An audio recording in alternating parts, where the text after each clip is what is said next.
আসসালামু আলাইকুম, সকলে কেমন আছেন? আশা করি ভালো আছেন। আপনাদের দোয়া আল্লাহর রহমতে আমি ভালো আছি। সকালবেলা আমার মাছগুলোকে খাবার খাইতে দেখতে আমার খুব ভালো লাগে। আমি সকালে উঠে আমার এই নতুন ট্যাঙ্কাতে মাছ খাবার দিই, আর এটাতে কিছু অস্কার মাছ আছে যেগুলো শুধু রাখছি খাবার জন্য। এগুলা খাবার হিসাবে কেঁচো খায়, আর ব্রাইন শিং খায়, আবার আপনার মশা লার্ভা খায়। এগুলা ফিড খুব কম খায়। তাছাড়া এই যে এখানে যে ট্যাঙ্কটা দেখা যাচ্ছে, এটাতে আমার আছে মিক্স কিছু কোয়ালিটির মাছ। এটাতে প্লাটি, মলি, শর্ট টেল অনেক কিছুই আছে। আর এইটা নতুন ভাবে সেট আপ দিচ্ছি প্যারোটের সেরাপ। এইটাতে শুধু প্যারোট রাখা আছে আপনার 12 পেয়ার, মানে 24টা প্যারোট আছে এখানে। এগুলা এখনো পেয়ার ঠিক করা হয়নি। ভাবতেছি আমার এই ট্যাঙ্কটা নতুন করে সেট আপ দেবো। এখানে কিছু মাছ অ্যাড করবো, আর এখান থেকে কিছু মাছ সরাই ফেলবো। যেমন এখানে একটা বড় চিকলেট আছে, যেটা এখন এত বড় হয়ে গেছে যে সকল মাছকে অ্যাগ্রেসিভ বা অ্যাট্রাক্ট করে আর কি। এই মাছটা এখন এই ট্যাঙ্কের জন্য উপযুক্ত না, কারণ এই ট্যাঙ্কে এখন অনেক প্রকার মাছ আছে যেগুলা ছোট বড় সাইজের আছে, যা সবসময় অ্যাটাক করতে থাকে। এর জন্য একটা অস্কারের সাথে ট্যাঙ্ক সেট আপ দেবো। এই দেখতে খুব সুন্দর হয়ে গেছে মাশাআল্লাহ। এর এক পেয়ার আছে, সেটা আলাদা ট্যাঙ্কে রাখা আছে। দুইটারে একসাথে রাখবো, এটা ব্রিডিং করবে খুব তাড়াতাড়ি আশা করা যায়। এটা অনেক বড় হয়ে গেছে, বড় হলেই সুন্দর দেখা যাবে। তুলনামূলক যথেষ্ট বড় হয়ে গেছে,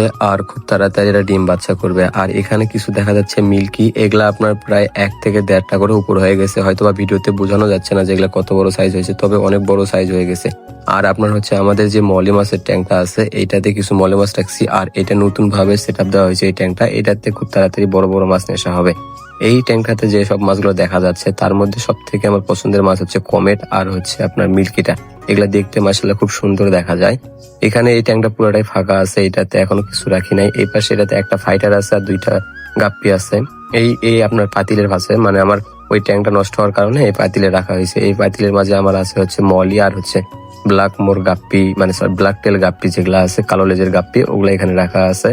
এই পাশে আমার বেলুন মলি রাখা ছিল, এখানে বেলুন মলির বাচ্চা আছে। আর আপনার রেড টেলের বাচ্চা আছে এখানে কিছুগুলোর জন্য। খুব তাড়াতাড়ি একটা নতুন করে আবার আলাদা সেট আপ দেবো। এখানে প্ল্যান্ট এত বেশি হয়ে গেছে যে এখন এখান থেকে গিফট করতে হচ্ছে। অনেকেই আসে, সপ্তাহে আপনার 3-4 দিন কেউ না কেউ আসবেই। এখানে রাখা আছে গোল্ডফিশ আর কমেটের বাচ্চা। এই ট্যাঙ্কটা, মানে ট্যাঙ্ক বলতে এটা একটা ব্যারেল, এটাও তাড়াতাড়ি পরিষ্কার করে ফেলবো। এখানে আছে আমার 2টা ব্রুট সাইজের গোল্ডফিশ, আর একটা গোরামি ফিশ। এগুলা দেখা যায় না, খাবার দিলে শুধু বের হয়ে আসে। এটা মাছ নাই, শুধু 3টা কি 4টা মাছ আছে। তো খাবার দেওয়ার সময় এরা দেখা যায়, যে এখানে দেখা গেল 2টাই, যে এই 2টা আমার ব্রুট সাইজের গোল্ড ফিশ রাখানো আছে, একটা মেল আর একটা ফিমেল। এগুলা খুব তাড়াতাড়ি ডিম বাচ্চা করবে, যথেষ্ট লোডে আসছে। তো আশা করি এই সিজনে এদের থেকে ডিম বাচ্চা পাবো। এখানে কিছু গাপ্পি আছে, আপনার ডাম্বো মোজাইক।